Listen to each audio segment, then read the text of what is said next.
Here we are. We're back. Film Nerds, episode 22.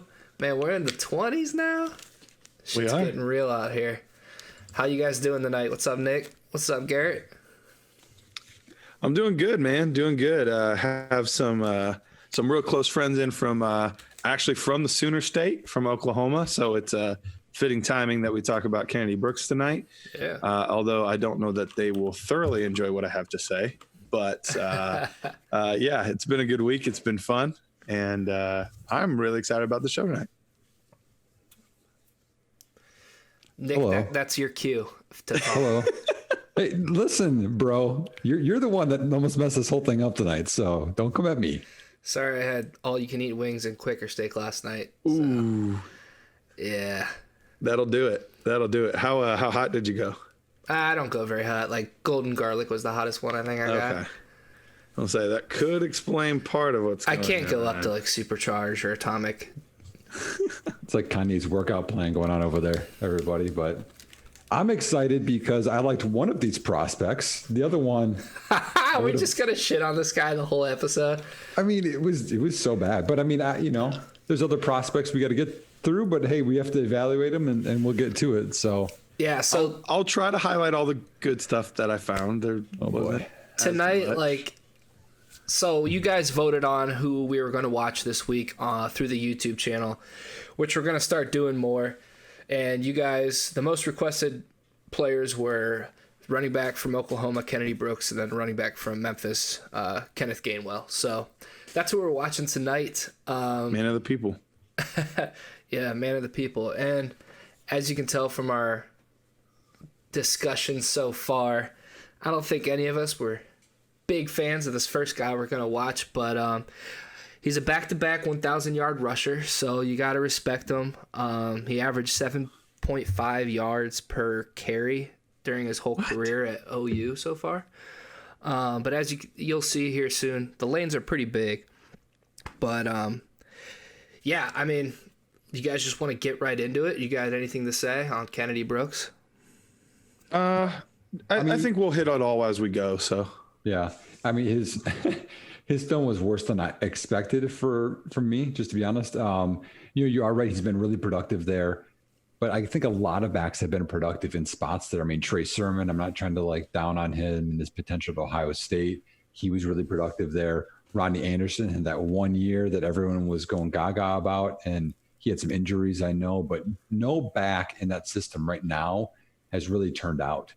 And so that's a concern. You can go back to Joe Mixon if you want to. That was a different regime. So, yeah.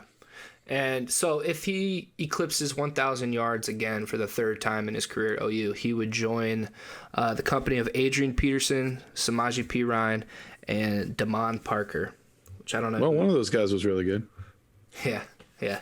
Speaking of, I know I've talked about this a lot. If you want to see the worst safety play I may have ever seen in a college game, watch the Samaje Perine game versus Kansas, where he breaks the NCAA record. This safety literally goes in the wrong direction 3 or 4 times, does not want to tackle anybody, and just leaves huge rushing lanes for Perine. It's hilarious. I actually rewatched it a couple weeks ago just because, it was a huge performance. I'm like, wow, this is bad defense. You need to tweet that out after the show. Yeah, I can do that. I feel bad already. I feel like I'm being so mean to this guy. I know, he's productive. He's probably going to get drafted. He's productive. He probably will. I just, it's tough when we've looked at some of the best backs in this class, and we've also looked at Gainwell. It's just tough. I'm sure he is a great kid. He is a fantastic athlete to be able to play Division I football. I just don't know about the next level. So who had the Oklahoma State game? That would be me. So... You want the box angle or you want the wide view? You can play through this one too, that we can just play back if you want. Yeah. Actually, I had this play in my offense when I was an OC. I really liked this one because it's tough for that front side D end, that read here. But the thing I just wanted to notice was how hard it is, and I noticed this on multiple runs, for Brooks to turn. He's got some stiffness, and he takes more steps than necessary. It doesn't explode out of this break after he turns. I mean, so he's reading just right here. One. We kind of watch saw all the that with steps. Borgie a little bit. 1, 2, 3, 4 to get all the way uphill. And you can watch some of them can plant their left foot and get up and go.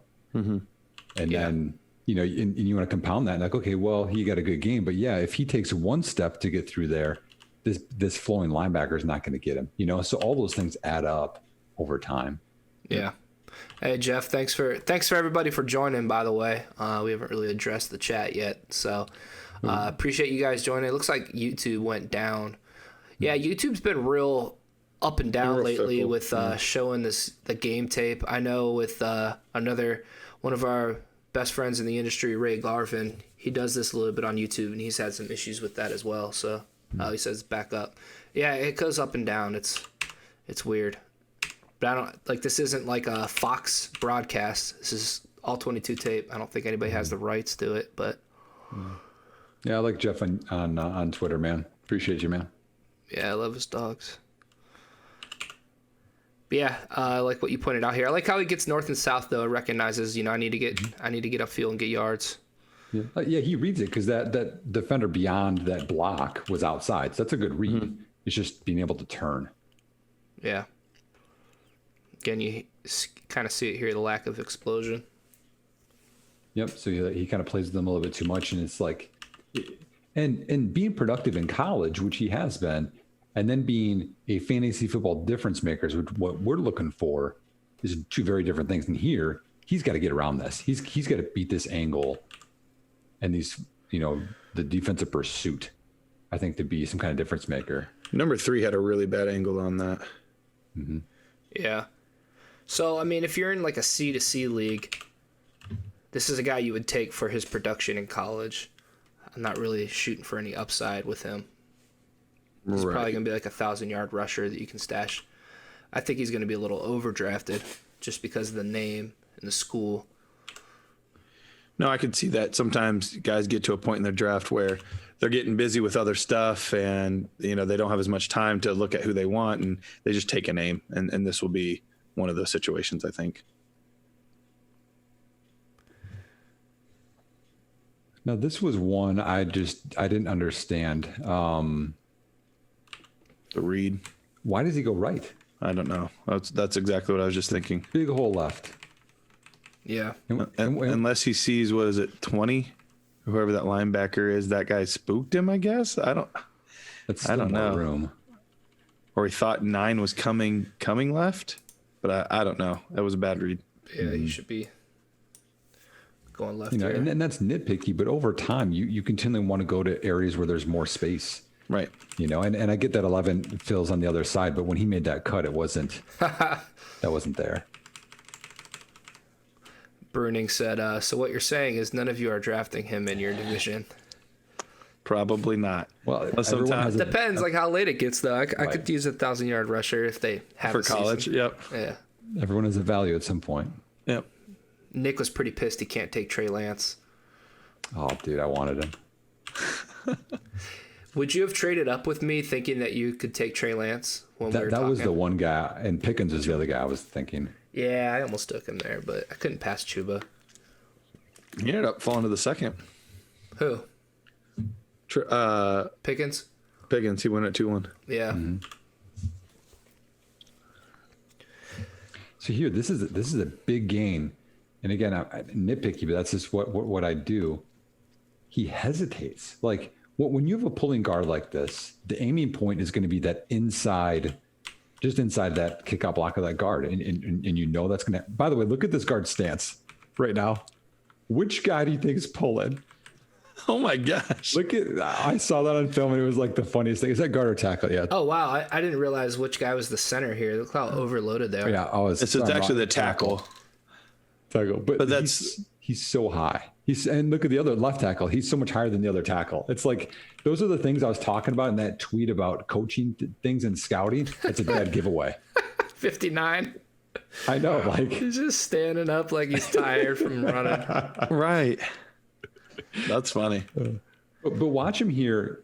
He's got to go inside that. He knows that. And he still hesitates a little bit. Yes, he gets the gain. But 3 makes that tackle. Now, if he doesn't hesitate, think of ETN. ETN just hits the gas right away. and is fearless, he might outrun where 3 comes over and makes that tackle. So those are those little things. I will say one thing that I do want to give him a little bit of credit for is he does play within his game pretty well. He doesn't try to bounce everything to the outside or things like that because, he's really, at least in theory, a one-cut runner, even though he has a hard time with that one cut.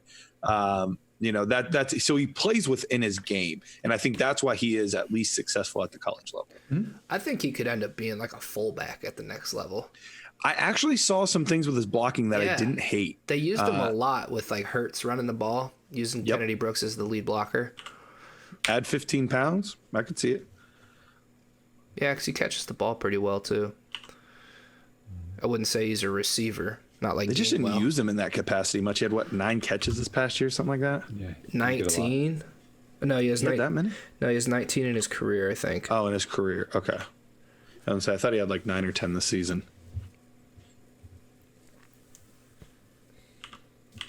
And this play was just. Which angle do you want here? I'd take the other angle if I could.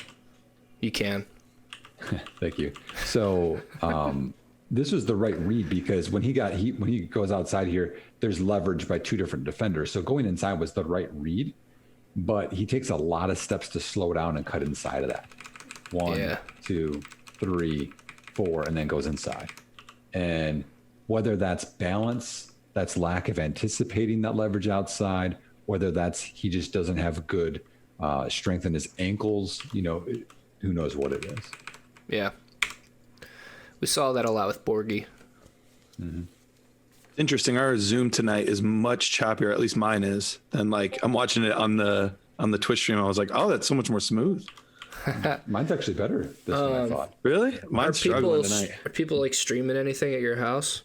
I don't think so. Actually, got company over. Yeah, they're streaming a movie. I bet that's what it is. Yeah, that's definitely it. Because it works both ways like that. Yeah, that makes sense. Yeah, so this play, the only thing I get it, there wasn't much there, is this is a DB. Lower your shoulder. Give him something here on the outside.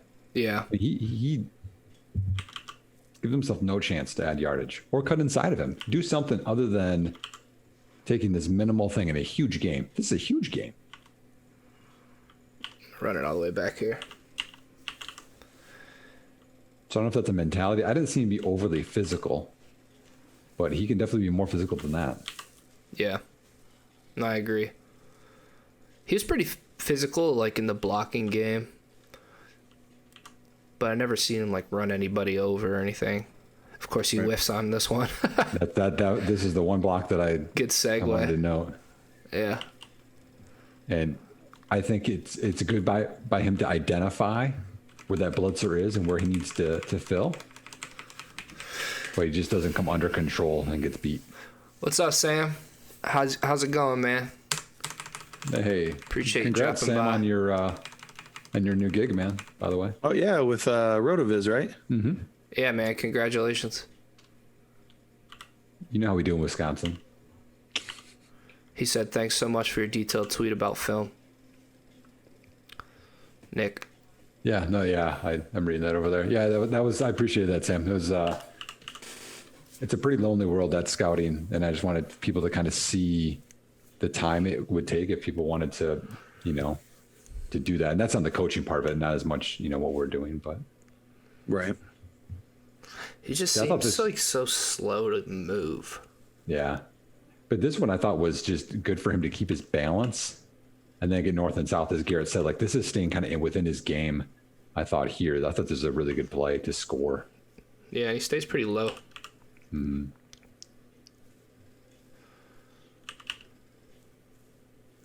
Good run.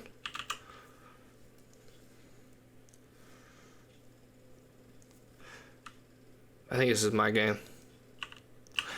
Yeah, Baylor. Dude, this game was crazy, man. I thought Baylor was going to win. Oklahoma, I forget how much they were down at halftime, but they ended up coming back and winning this game. But here, I just think, I don't know why he's trying to spin. Here, I think he just needs to hit it left. Now. Go. He's got all this grass to the left over here. Mm-hmm. He just needs to hit it. And he just misses it, and he tries to do a little too much, in my opinion. If he hits it and goes, that defensive tackle is not an issue. Oh, so you're saying far left? Yeah, go left between 81 and 73. Between 81 and 73. Yep. Yeah, that makes sense. Yeah, I mean, I get what he's saying or what he's doing here because that block got beat, but that's He like cut too late. just cut way left of that. Yeah. I mean, that's a heck of a play by that D lineman, honestly. It really is. It was a great play to get off the block. Yeah, he's a beast. It's my cousin. Nice grab here. Cousin. Just wanted to throw in a play here that I thought he made a nice catch on. He actually does have pretty decent hands from what I noticed watching his game. Didn't really see too many drops or anything. But after the play here, I'd like to see a little more. Kind of gets taken down pretty easy. Yeah, there's just not a lot of explosion. The acceleration really isn't there. I think it's just a lack of athleticism. It really is. It really is. What's the best case scenario you guys think for his 40? I feel so bad. I feel like we're just shitting on this guy. I do too, because these guys work their tail off to get to this point. But we have to know this stuff for our dynasty leagues, our Devy leagues, and we got to know what guys we want to avoid later on. But yeah, I do. I feel bad when it's all negative. But there's just not enough burst there for the next level. To be fair, I'm generally always negative, so this is just out of the normal for you guys. I think he's probably a 4.65 guy. He's going to have to do some special teams to make a team. He'll fill in. I think his best fantasy payday would be if a starter gets hurt. He's got to fill in for a couple weeks, something like that. It's probably his outlook, I would guess. I wouldn't hate him gaining 15 pounds and looking at trying to be more of a fullback, honestly. Sam said he's been with RotoViz for a few months, so the gig isn't new. I was going to say, I thought that you were with RotoViz now for a little while because I read an article not too long ago, a few weeks ago, on there. But you're doing a weekly waiver piece. Nice. Have to check that out. Oh, yeah, these are my cuts. Nice cut here. I thought he did a nice job of pressing the hole and then noticing the cutback, and then get north and south. Especially he does tend to get north and south. Overall, he squares his shoulders quite a bit. He knows who he is. Especially because if you look at that D lineman beats that lineman front side right there, 42. So he has to cut back. So I mean, he sees that, presses and then cuts. There's nowhere for him to go. Yeah. I would say he's a decent effort guy too. Some of these other running backs that we've watched, there seems to be times where it doesn't really look like they're putting forth much effort. I saw a couple things that left me encouraged about some of his effort out there. So Garrett, you played running back in college. Linebacker in college. I played running back. Oh, I'm sorry. Yep. I'm sorry. Did you wear arm sleeves like he has right now? I hated wearing sleeves personally. I only wore them for one game. I believe only one game. I did fumble that game. See, like that's what I'm seeing. Like I hate when players wear stuff because I feel like it's more slick. It is. Yep. Some of them now actually will put like some grippy stuff on the sleeves. I've seen that. But if you're wearing just a typical shirt, it's real slick and hard to hold on to the football. But it's tough in some of those, especially, Ohio, Wisconsin would be the same way. Some of those late October, early November games, those ones can get pretty chilly. Just a way of life up here, Garrett. That's the thing. Yep. And that was the thing. I was like, I tried it for one game and I was like, yeah, I hate this. Nice job making this man miss, but I mean, completely poor effort by number 4, defensive back. Yeah. But just kind of wanted to point out that making the guy miss there, and then he just doesn't have a ton of burst again. Like, just kind of out there, like, I mean, for me to say a positive here, though, Jared, this play's designed B gap because there's a puller, and he bounces and gets outside of 2 guys, beats these 2, and makes that guy miss. I mean, that's not a bad play. I know what you're saying. There's not a ton of athleticism, but it wasn't a bad play. Yeah. I think. I mean, for him to go off script like that and make a big play happen out of nothing. Mitchell on YouTube. Mitchell on YouTube had a question. If he's not that good, what prompted Trey Sermon to transfer? We will never know. I know all the reports say that Trey Sermon was very close to committing to Ohio State out of high school. So he had a good relationship with the guys there. J.K. Dobbins is gone. Master T goes down. I think the Master T going down had a big part in that. Oklahoma's not playing him probably as much as he'd like. Like, why is Kennedy Brooks playing over me? Like, we're watching him right now. And when Trey Sermon would play while watching this film, I'm like, how is he not playing more? And there could be some stuff that we just don't know about behind the scenes, like maybe he didn't get along with coaches, teammates. Maybe he didn't play as much because he was missing assignments or, just I don't know what kind of guy he is. So, how about we talk about some huge positives, Jared? First of all, Ohio State has a better chance of winning a national title, I think, than Oklahoma does. So that would be one. For sure. And then the other one would be, let's look at running backs produced by Ohio State versus Oklahoma. Right. In these schemes, you got Zeke, you've got J.K. Dobbins, and then Carlos Hyde before him. Yeah, I mean, you can go back to like Mixon is the only positive one, and so I mean, right there, you're like, well, how am I going to be, marketed to the NFL better, coached up? Yeah, even though it's Ryan Day, he's running very similar stuff to what Urban was doing. This was one of his longer runs of the year, and I love that at the end there. He like points him out and then makes him miss, like Lamar Jackson in high school. See, I love when runners do that because there's a mentality of I could just go out of bounds right here, and he's like, nope, I want to score, so he cuts inside. That's next level, at least knowing, you know what I mean? Knowledge. Yeah. Mitchell Teague is out for the season, tore his Achilles about 2 months ago or so. I thought he was overrated anyway, to be honest. Jared and I were never big fans, even as Ohio State guys. We were never big fans of Teague. He got hyped up way too much by everybody. It was because his shoulder pads were bigger than everybody's, and it made him look like probably had a cowboy collar on too, hiding it underneath there. Yeah. So he's a little safety valve here on this play, but I would just like to see a little more here. Try to make this guy miss. Try to make him miss the inside, get upfield. I thought it was a little too easy of a tackle for me. One-on-one, I want to see, guys that are going to be playmakers in the NFL be able to beat Big 12 DBs. I know this is just a tough question for you to answer, Jared, but do you remember what the situation was in the game?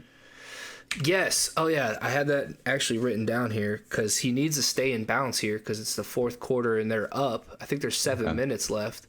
That makes it worse. That was one of my notes. Stay in bounds. So thank you for pointing that out. I was just thinking, is it 2-minute drill? Is it for the half? No, but it's not. It's the opposite. It's the opposite. Yeah.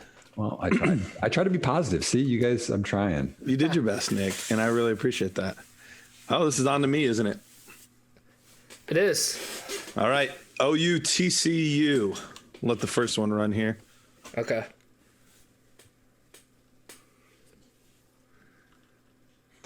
The second angle's better here. Yeah. All right. So here's what I have an issue with. Kennedy Brooks, we've already highlighted, he is not going to win as an athlete. He's not quicker. He's not faster than anybody. So he needs to win with strength. Look what happens here with 90. Literally, Kennedy Brooks finds the hole. Good job recognizing it. 90 puts out an arm and literally wraps him up, spins him down with one arm. Now, there's a guy that was going for his feet and whatnot. But if I'm a power runner, I have to break arm tackles there. If you're not able to do that, it's going to be hard for me to find a spot for you. To be fair, if you look at 90's arm, that right arm is just owning this lineman as he has him. For sure. He's clearly a talented player. Yeah. Yeah. But I mean, come on. I agree with you. He's got to come off of that. And why is he even like face man? Why doesn't he continue outside? He kind of cuts it too far inside here, I feel like. Mm-hmm. Like stay on that outward path. Just go. That's the one thing that you'll notice, I think, the most is people think about like 40 times and all this other stuff. I mean, if Brooks is maybe a half yard aiming outside more, he gets more yardage. Like those junk yards is what being a running back's about. Right. Nice. Zeke's great at that stuff. So it wasn't a terrible run to start here, but here's where I have the issue. At the very end of this run here, because he does a good job, a little subtle move at the beginning to make 90 miss. But my issue is this DB claps him up. Like he gives him a good pop. If I have DBs popping my power runner like that, it should be the opposite. Like he almost got decleated there. Yeah, 100%. Set the tone. Like how are you falling like that? I don't know. I have an issue with that, especially considering his play style. If it's Kenneth Gainwell, we're gonna talk about next. I still don't love it, but I can understand it more stylistically. He's got to out physical guys in order to win. Mm-hmm. And that's one thing, both of you guys playing, and me coaching at a bunch of levels. When you get big collisions right by the sideline, that gets your whole team hyped. Yep. Oh, for sure. And that's an opportunity for him to do that, and he just didn't even try. Yep. So he's got a kick out block here. Yeah. So this was one of the times I was talking about effort. Great job hustling out there. Does exactly what he needed to do. It's not like it was the greatest block in the world, but if you get that guy to turn inside, Jalen Hurts is gone. You did your job. And so this is some of those effort things that I was talking about that I saw with Brooks that at least encouraged me in that aspect. Because there's not a lot physically that I can say like, oh, I was thrilled with. But I was seeing some of those things. You could see he was at least conscious about some of this stuff.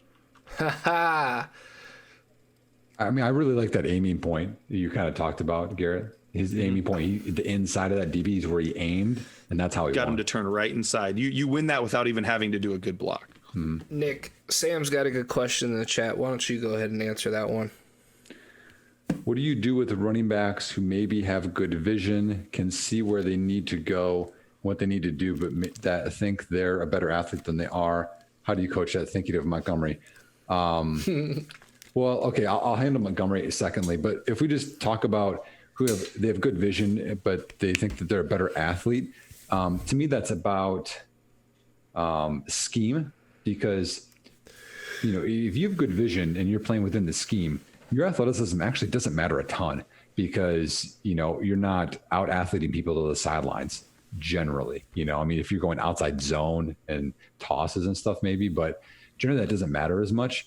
The problem comes in with Montgomery is he wastes time, steps, doesn't anticipate with flow, like we're talking about with Brooks. When you don't see a guy coming across and your aiming points are wrong, those are all the things that are wrong with him continually, and that goes way beyond a vision problem. That's a you don't even know how to cut in your outside foot efficiently with the timing of the blocks. I mean, I think there's a lot that's wrong there. I know people get mad at me for it, but I mean, the proof's in the pudding. He's never been any efficient runner in college or in the NFL. Do you think that he's going to be a top 24 running back this year in fantasy? No. Not top 24? I'll take that bet. Even just on pure volume.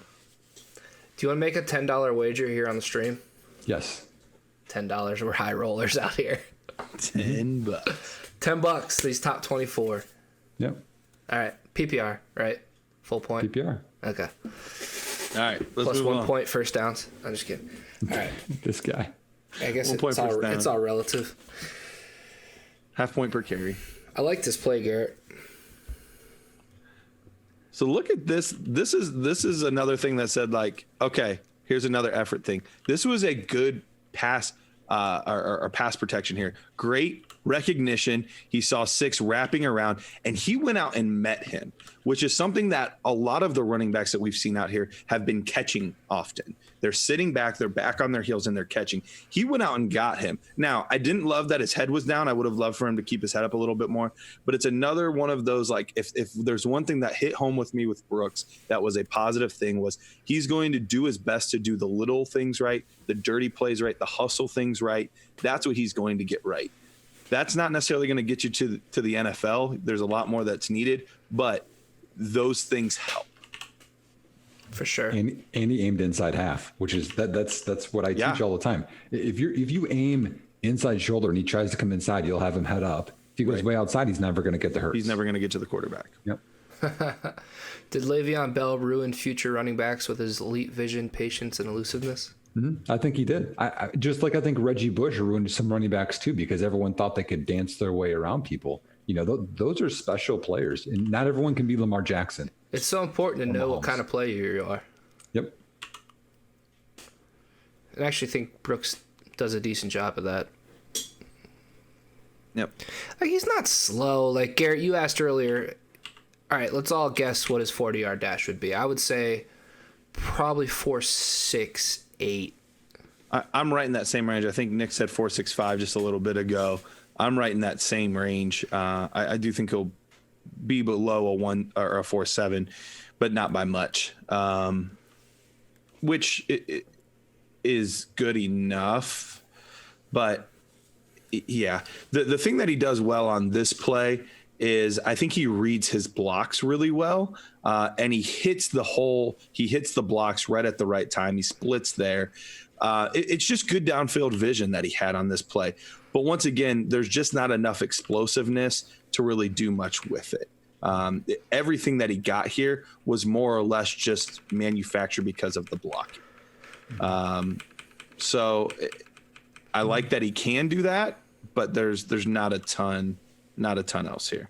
But he used the blocks well, so I'll give him that. He did use the blocks well. Good downfield vision. Yeah, and didn't run out of bounds. Yeah, and here's case in point. I mean, look at where he decides to cut in at. This is what, the 46, 45, 40, no, sorry, 41, okay, where he cuts inside of this guy, or could have went out of bounds like he did in that previous play. Look how many more yards he gets. Yeah. Is it the 41, we'll call it, whatever. Yeah, gets another 6 yards, 7 yards. Almost 10. Nice. So, don't draft Kennedy Brooks. He's a day 3 guy. Yep. At best. Yeah. Yep. I would be surprised if he goes undrafted. God, I feel like a dick. He kind of reminds me a little bit of a James Robinson that was, did all right at the Senior Bowl, some of that kind of stuff. It wasn't Senior Bowl, Shrine Bowl. Well, the other part too, I know, sorry, Garrett, you're saying you feel backs are being critical, but like, I think people forget that to be a good fantasy football running back, you have to be really, really good, or you're just a guy. Like, right. That's why I think Montgomery's just a guy, even though people are upset with me. Like, I mean, have any kind of staying power multiple years in the league, you got to be really, and there's some really good running backs that haven't even done that are good athletes, and you have to do so many things right and health to do it. So I'm trying to see his ADP on Shikokus's C2C ADP. Yeah, let's see here. 99.6. So call it 100. What is that? Ooh, 8th round. A little over after the 8th round. It's a little early for me. About 4 or 5 rounds too early for me. Mm-hmm. Yeah. Shout out to Dynasty Tools, Shaq. All right, well, let's get to the main course. Let's go into the good guy here. I liked what I think it was Jeff early said. Excited